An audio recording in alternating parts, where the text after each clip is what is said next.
Good morning, or depending when you're watching this, good afternoon, good evening, or good night. My name's Ross, and as always told, Out of Voice Radio. So today, we're going to be looking at a Zoroark deck. Now, I know we've looked at Zoroark a lot. Zoroark is amazing, but I pride myself on this channel in going over every deck. We need to talk about every deck, and there is a very good deck that, to be frank, we haven't really talked about yet. It is Zoroark with the Dual Brains Magnezone, the one from way back in Plasma Storm. And this is a deck that was really hyped going into Dallas. Now, it didn't see a huge amount of success in Dallas. However, it's on people's radar. People are going to be testing it. We've seen this time and time again where a deck is a little bit hyped and then it doesn't really do all that much, but then somebody takes it and makes it really quite good. So we'll have a quick look at Zoroark. By now, I don't think I need to go into much information. It is a very widely talked about card. We've got the ridiculous ability trade, discard one card from your hand and draw two. Side note here, when you're in the expanded format, you've got Execute. Execute is amazing. It's a 30 HP Pokemon, so you do have to be careful, because if you go second, your opponent could actually play a Hypnotoxic Laser in Burbank City Gym, and they could actually KO that Execute on turn one and get the ever-elusive Actual Donk. Actual Donk is where you win before your opponent ever gets to draw a card. To be honest with you, it's not that likely to happen that you start Execute, and you don't start another Pokemon, and your opponent goes first, and your opponent has Laser Burbank, but it is something to bear in mind. But Execute just allows you to take it from the discard and put it into your hand, meaning that as long as there's an Execute in a discard, and as long as you're not ability locked, you can just go ahead and trade every turn, and it really is just draw two cards, because you propagate the Execute, then discard it. Then for a double colourless energy, and space in this deck is tight, so you will often just be playing double colourless energy, you do Riotous Beating, 20 damage for every Pokemon you have in play. That sounds pretty good, but do remember in the expanded format we have Skyfield, which means if you've got a full bench you're hitting for 180, with a choice band is 210, and you're hitting opposing Zoroarks, you're hitting Golisopod, and so on and so forth. Really quite good. But what makes this version of Zoroark so much better is Magnezone. Magnezone, ladies and gentlemen, is what really makes this deck over the top good. It's a stage 2, which means inherently there is a little bit of inconsistency here. But that's okay, because it gives you so much consistency. We're not attacking with it. It's all about the ability Dual Brains, which says that you can play 2 supporter cards during your turn. Now, as a quick ruling query here, it doesn't say an extra, it says 2, so no matter how many Magnezone you've got in play, you can only use 2 supporters per turn. But this is absolutely game-breaking. So when I tell people why Counter Catcher is still deserving of play even when you've got something like a Guzma, my reasoning is very simple. If you play a Professor Sycamore and draw a Guzma, you've already used your supporter for the turn, so you don't get that gusting effect. You don't get to drag a Pokemon from the bench into the active. But if you play a Sycamore and draw into a Counter Capture, as long as you're behind on prizes, you can totally use it. And that, ladies and gentlemen, is what's so key here. You can play a Sycamore looking for a Guzma, and then play the Guzma to drag something into the active. Or you could, for instance, and this is a good one, you could play Colress here. Colress is a phenomenal supporter card in Expanded. Shuffle your hand into your deck, draw 1 card for each Pokemon on both players' bench. Now, you're already trying to fill your bench up as much as you possibly can, so that you can hit for the maximum amount of damage with Zoroark. Then add in a few cards on your opponent's bench, and you could legitimately get 16 cards from a Colress. And you're gonna draw what you want.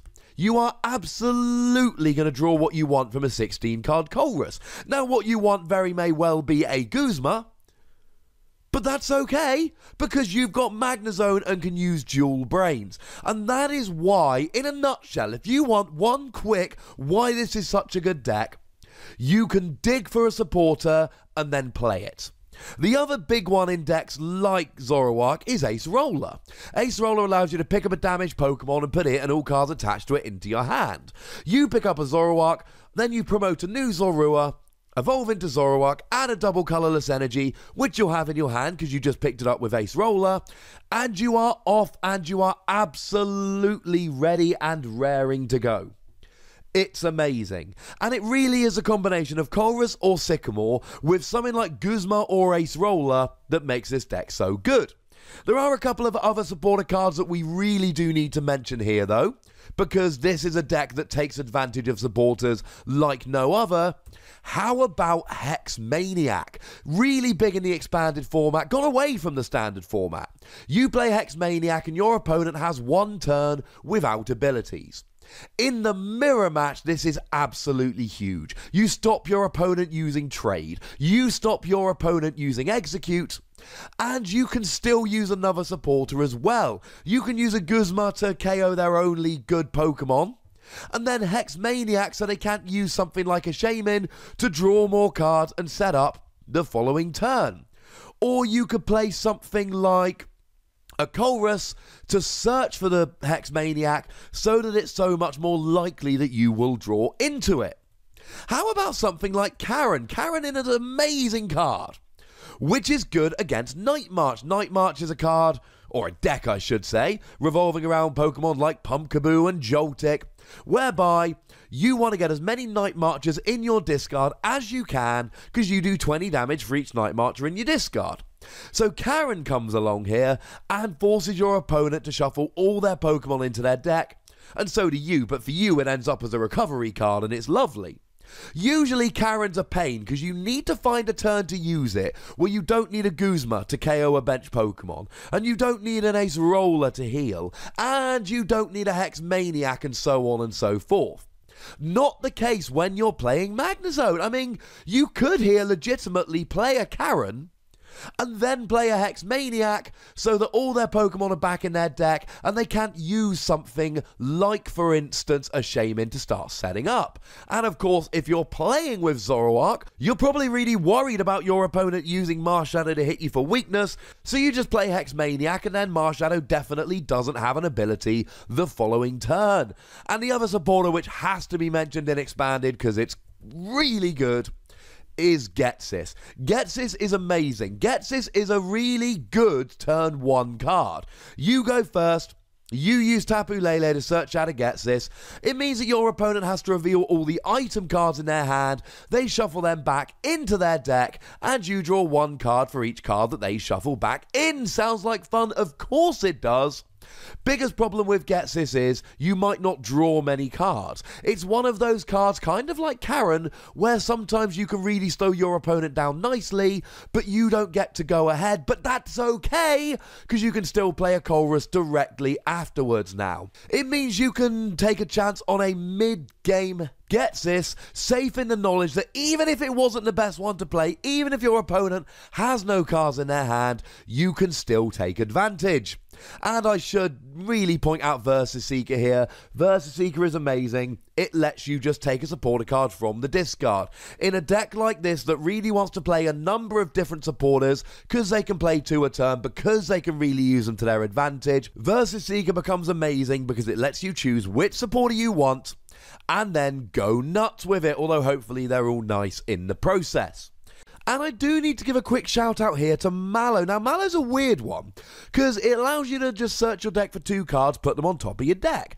Now, this then combos brilliantly with Zoroark and allows you to get, essentially, any 2 cards from your deck. Now, the reason it's a little bit weird is because, firstly, once you've got Magnezone down, you could, for instance, use a Mallow to search out a Getsis, and then use trade to draw that Getsis, and then play it because of Dual Brains.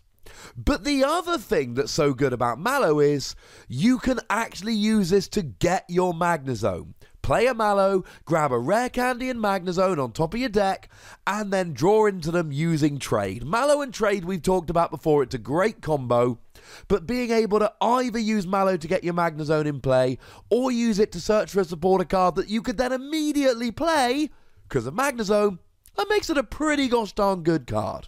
Now, in terms of other Pokemon to use in this particular deck, might I suggest Seismitoad?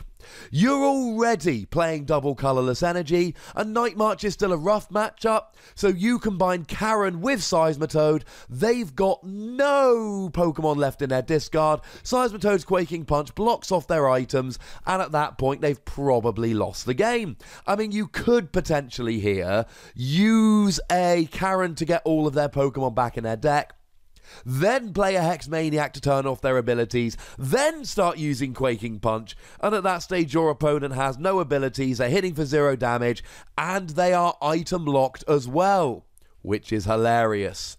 And the other one I really want to mention here is Sudowoodo. Sudowoodo stops your opponent having more than 4 bench Pokemon, and really here, it's an anti-Zoroark tech. It does mean that you're drawing fewer cards when you Colress, but sometimes you just need to limit your opponent's bench, and that's where Sudowoodo comes in.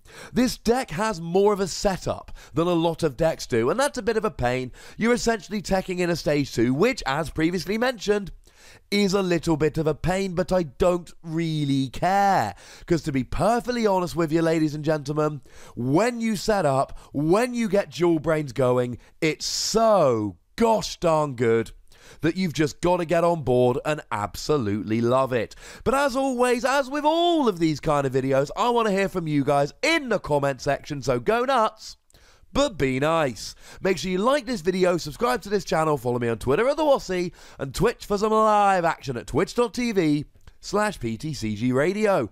If you want to support the channel, get some bonus podcasts and so on, you can do so by going to patreon.com/PTCGRadio. And of course, do check out Wossy Plays, my video game channel, because more fun to be had on there. But by far the most important thing, as always, is to look after yourselves until next time. Thank you very much for watching. My name's Ross, and you've been watching PTCG Radio.